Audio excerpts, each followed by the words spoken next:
my declarations, the standard NIHR declaration that says that any of the research findings presented are my work or the work of a team and nothing to do with the NIHR.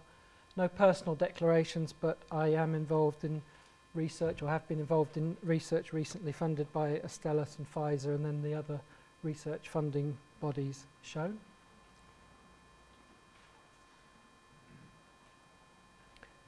Importantly, this is all work done by a multidisciplinary team of lots of very capable people, some of whom are in the audience today. Importantly, I'd just like to mention Professor Sue Pavitt from the Leeds Dental Institute, who's co-chief investigator on the Alabama study that I'll talk a little bit about. Professor Chris Butler is the lead of the team down in Oxford that we're collaborating with, and colleagues, local colleagues that you'll know. So if one of your mates or one of your kids comes up to you and says, should I get a tattoo like this? I hope that this lecture will help you to answer the question. So anaphylaxis associated with penicillins is a real concern, and people are very fearful of it. There's lots of emotion in this area, as well as a smattering of hard fact and some science. But the risk of a true anaphylactic reaction to penicillin is extremely uncommon. I've given some figures here, all with numbers out of 100,000, and not all of these reactions were even confirmed as true anaphylactic reactions. Some of them were suspected reactions. And a lot of these findings are estimates. It's actually very difficult to find hard numbers on the true rates of anaphylaxis, even if you go back to the early days when penicillin was prescribed a lot for syphilis. Mortality associated with penicillin prescriptions is even rarer. You're probably talking about per million prescriptions. So I guess most people in the room will know of or will have heard about, possibly even been in the hospital when a fatal anaphylactic reaction has occurred. They tend to be things that stay in organisation. There's a lot of organisational memory and fear about these things, and sometimes extreme reactions in an organisation when this happens, often because it's considered to be a potentially preventable event. But the bottom line is that anaphylaxis is extremely uncommon and deaths are extremely rare. So the real problem that we're dealing with here is that the penicillin records or self-reported history of penicillin allergy doesn't actually correlate with a true penicillin allergy. In the vast majority of cases, well over 90% of cases, patients who think they're allergic to penicillin are not. And that's what I'm going to start by talking about. Does actually this incorrect label matter?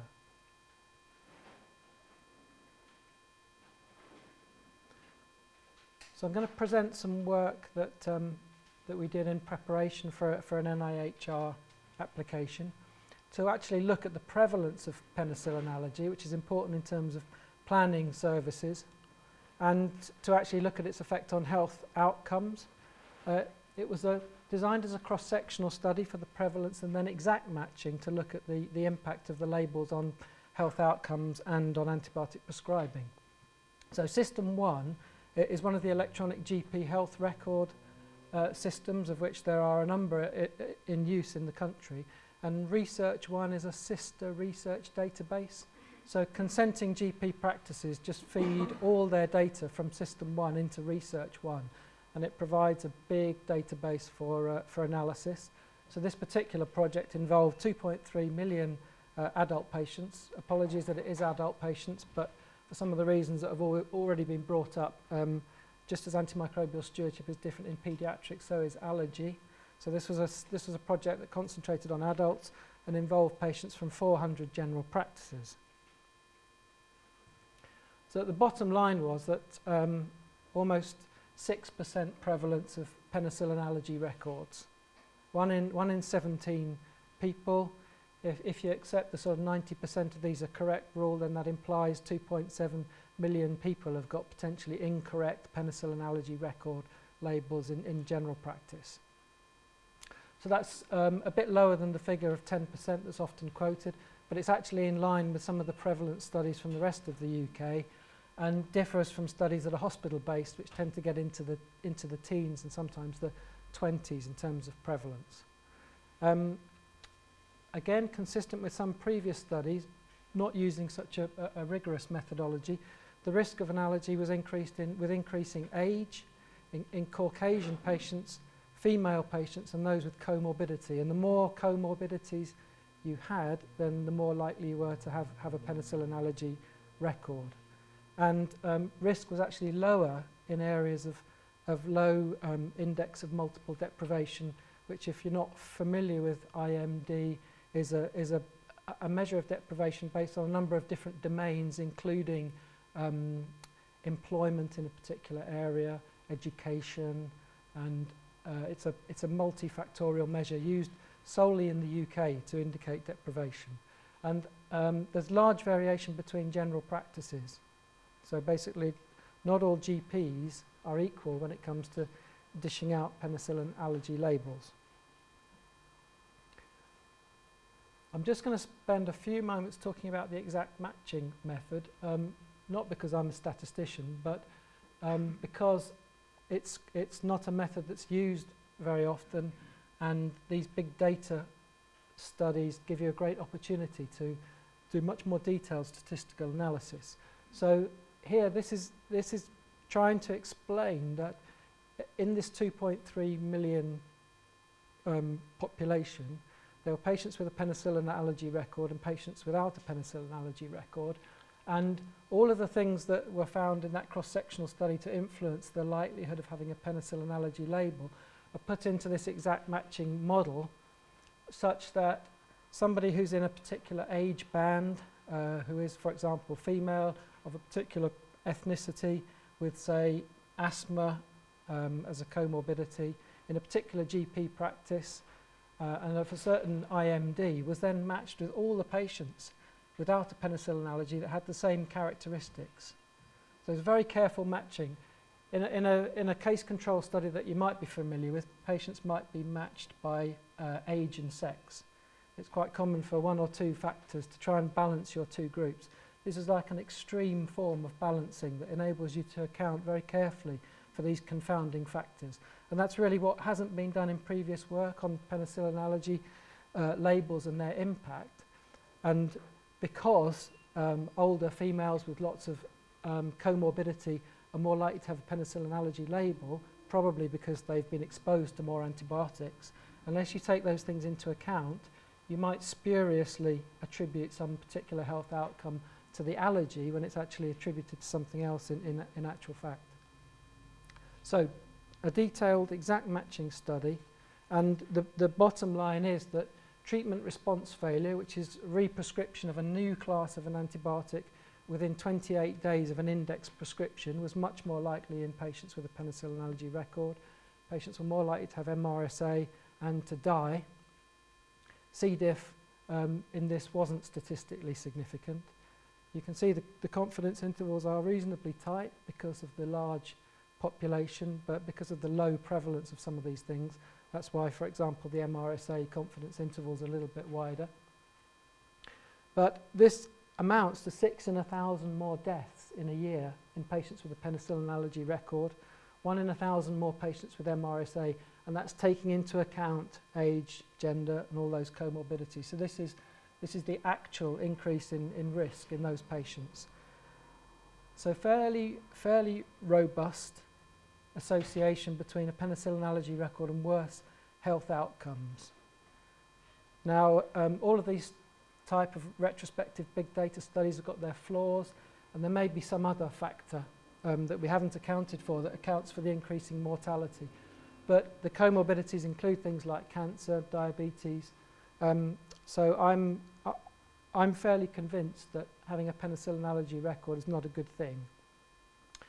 Now, before I move on, There was a study published by Blumenthal et al. In the BMJ, which I haven't made a slide of because I'm still bitter that the BMJ accepted their paper and not ours. But it did show very similar findings in terms of increased risk of MRSA. It was a slightly different study design in that they took a smaller population of patients but followed them for a longer period and showed that patients with a penicillin allergy record were more likely to get MRSA, more likely to get C. diff. So two big data studies using different databases, different healthcare databases, coming up with very similar studies, I think strengthens these findings. And then when we're talking about antimicrobial stewardship, so there's quite a dramatic changes in the prescribing behaviour in patients who've got a penicillin allergy record. Relative risk of macrolides, tetracyclines, clindamycin, for example, are really, really different. Very tight confidence intervals, and this is all consistent with the Blumenthal paper.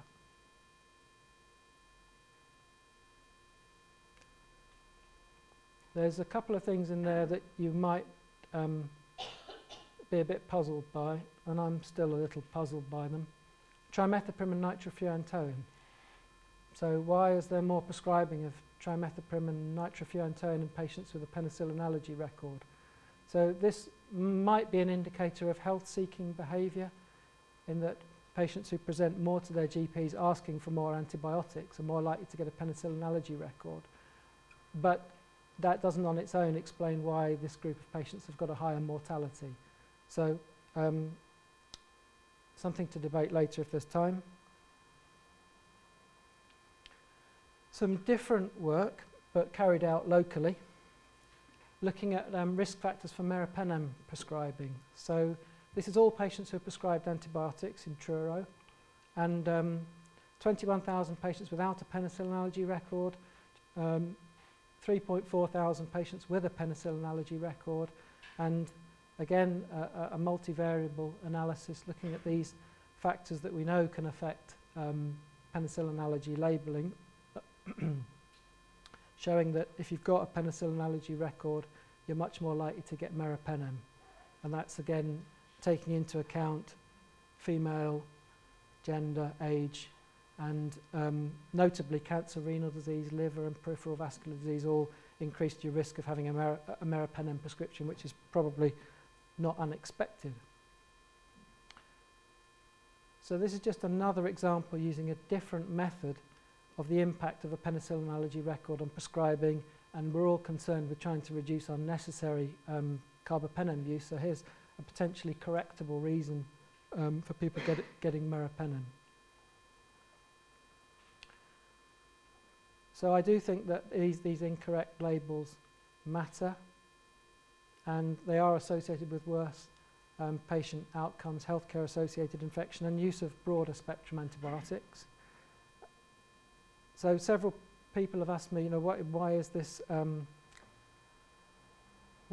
issue now? And I think in the past, GPs in particular have just been happy to prescribe alternative antibiotics. There hasn't been any thought that this might be detrimental to patient care. We'll just give them a tetracycline instead of amoxicillin. So it's a relatively new discovery, which started off in the States, that these labels are not actually a good thing. What can be done? Penicillin allergy testing, it does exist, not quite in the same way as a procalcitonin that you stick in the machine and it kicks out a number. It's perhaps a bit more like the blood culture situation, where you have the pre-analytical phase, the analytical phase and the post-analytical phase, and it's multifactorial. You need to be able to take an allergy history, although sometimes that can feel quite fruitless. The gold standard, if you like, or the ultimate way of testing whether someone is penicillin allergic is an oral challenge test. That might be a single dose of antibiotic or escalating doses. It can be given oral or IV. And sometimes skin testing is done to screen out high-risk patients. And the stratification I'll talk about in a mo. You can measure penicillin IgE, but it's pretty unreliable, certainly unreliable in the hands of a non-specialist, and it's not routinely recommended. So the three components of penicillin allergy testing are allergy history, oral challenge test, plus or minus skin testing. Now, I don't think that there's one correct pathway for penicillin allergy testing, and it certainly fulfills the criteria for a complex intervention. It requires lots of different people to do it correctly and lots of different behaviour changes to work effectively. And the context is very much going to influence how this is done. It might be influenced by whether there's allergy or immunology services available in your hospital, and I know that they're not available in Truro. And you might take a different approach to an inpatient who's very unwell, who needs a penicillin, where testing may not be appropriate and desensitization might be the more appropriate approach.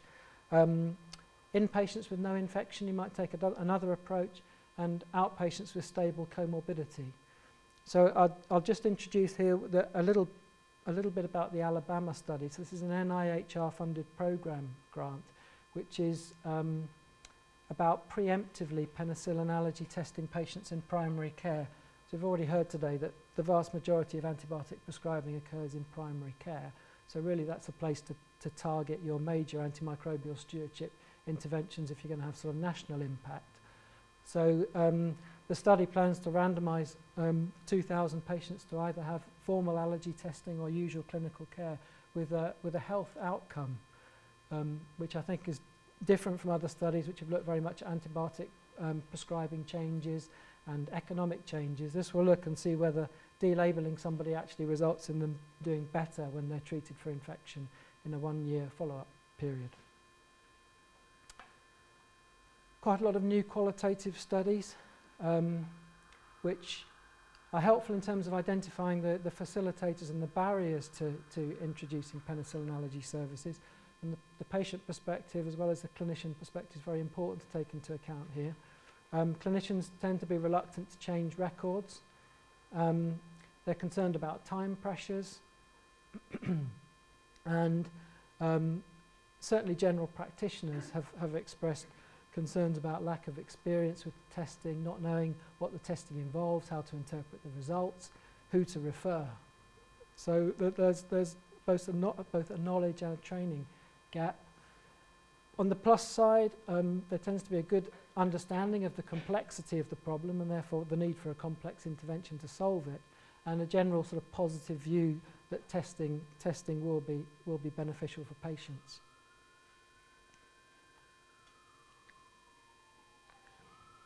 In terms of the patient perspective, the patients are often unaware of the benefits of penicillin allergy testing.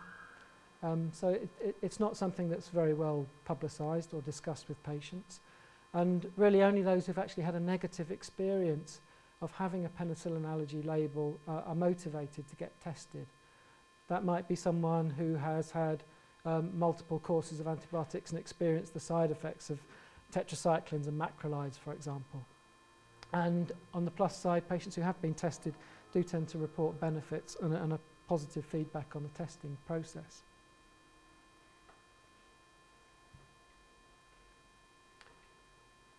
So in terms of the history,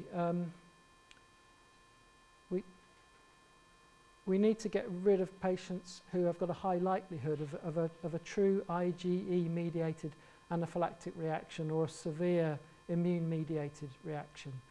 And that usually can be done based on the history. So if a patient reports anaphylaxis, then there is a general consensus that you should believe the patient, and that probably should stay as it is and the patient keeps their penicillin allergy label. Then there are various dermatological conditions, toxic epidermal necrolysis, Stevens-Johnson syndrome, DRESS. And if you want a catch-all question to ask patients, then severe rash that blistered or needed hospital treatment is a question that I think we use to try and identify patients with these severe reactions and avoid putting them through any further processing.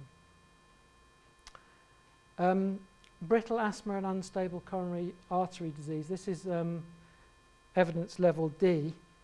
I think based on anxiety, particularly among immunologists, that if someone did have a reaction, then it may be very difficult to resuscitate patients who have got these unstable medical conditions. So they tend to be excluded from the process.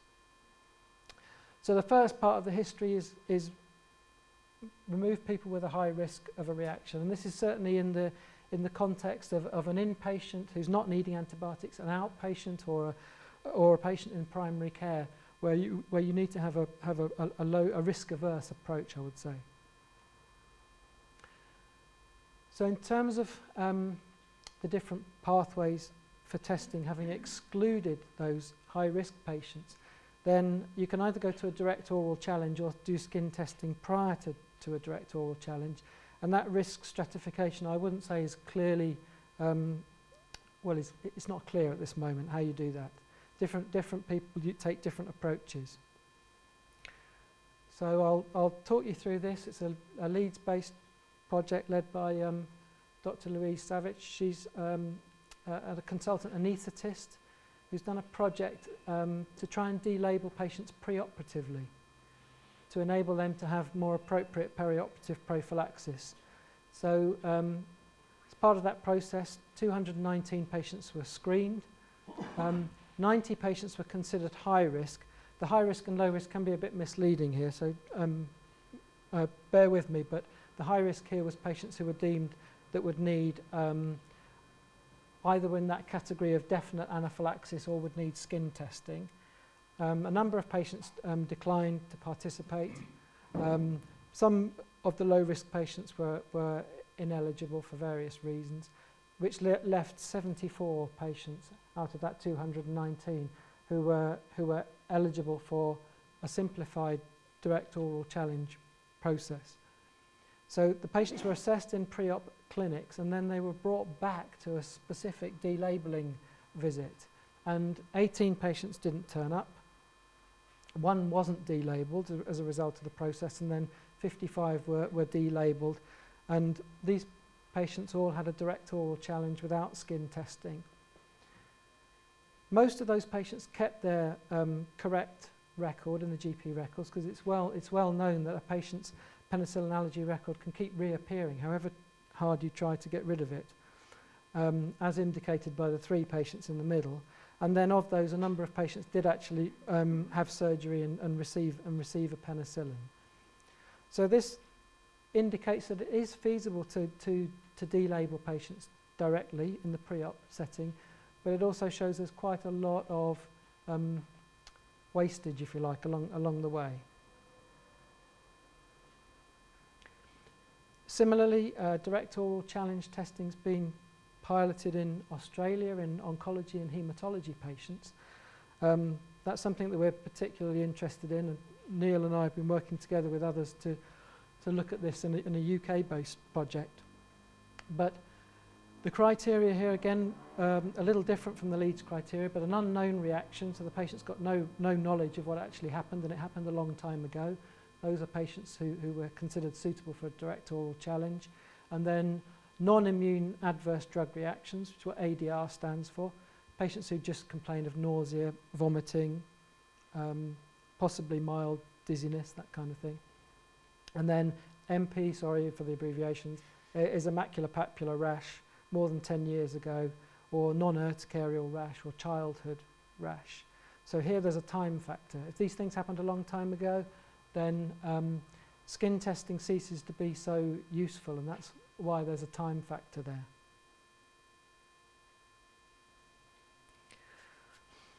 So in this study, there are 195 patients with a penicillin allergy record who were screened, and this included a control group of non-oncology patients. 98 in this case fell into that low-risk group suitable for direct oral challenge. 46 of them actually had a direct oral challenge because there were various exclusion criteria. And then of those, they were all delabeled. So once you get to these very vague histories that involve rashes a long time ago, or people can't remember what it's all about, then it's actually very unusual to identify genuine allergy in those patients. So I've whizzed through that because I think it would be good to have an opportunity to discuss some of these issues. But in conclusion, incorrect penicillin allergy labels are bad for patients. I don't think there's any doubt about that now, and there are lots of other observational studies to support that. It is possible to correct many of these incorrect labels. The process, I think, depends on the context, and there are different ways of approaching the delabeling. It is a complex intervention, so it does require very careful thought and planning, with the same kind of approach that we've seen with blood cultures, with the pre-analytical, analytical and post-analytical, if you like, phases all needing careful consideration, with patient information provided, and careful design of the pathways is needed with patient input. I'll leave that for your consideration now. Thank you very much.